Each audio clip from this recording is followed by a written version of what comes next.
Oke, Wak, jadi kisah yang akan aku ceritakan malam ini dikirim sama Wawa aku yang bernama Ana dari Jawa Tengah. Halo Ana. Nah, kisah ini Wak terjadi pada tahun 2006 dan dialami oleh bulenya Ana yang kita sebut aja namanya Bule Siti dan omnya Ana yang kita sebut aja namanya Om Joko. Dan kejadian horor ini terjadi di salah satu kota sekitaran Semarang, Wak. Ana bilang kisah ini sempat booming kali pada masanya dan sesuai permintaan Ana, Wak, untuk menjaga privasi maka semua nama dalam cerita ini diminta untuk disamarkan. Nanti ada alasannya di penutup, kalian dengar aja lah ya. Nah, lanjut lagi, Wak. Jadi ceritanya pada saat itu Bule Siti sama Om Joko ini membuka sebuah warung makan yang berada tepat di belakang salah satu rumah sakit besar yang ada di sana. Ada macam-macam makanan, Wak, yang dijual sama mereka di situ. Ada mie ayam, ada gorengan, ada snack, ada es teh, berbagai jenis jus dan lain-lain. Setiap harinya warung itu selalu ramai didatangi sama pembeli, Wak. Bahkan para pegawai dan juga perawat di rumah sakit depan tuh juga sering mampir makan siang di tempat itu. Awalnya semua berjalan baik-baik aja, lancar-lancar aja, laku-laku aja warung ini.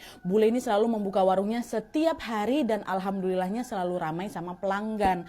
Sampai pada akhirnya di suatu hari secara tiba-tiba warungnya Bule ini mendadak sepi. Pelanggan yang biasa datang nih, Wak, seketika menghilang dan gak ada satupun yang mampir makan di sana, nggak ada. Dan hal ini terjadi selama berhari-hari sehingga apa ya, ada banyak kali lah makanan Bule macam ayamnya, gorengannya, buah-buahannya yang nggak habis karena orang nggak laku kok, pembeli nggak ada. Supaya nggak mubazir, Bule pun membagikanlah makanan-makanan tersebut ke tetangga sekitar, baik pula Bule Siti nih. Meski keheranan dengan warungnya yang mendadak sepi, di situ Bule Siti sama Om Joko masih mencoba berpikir positif, Wak.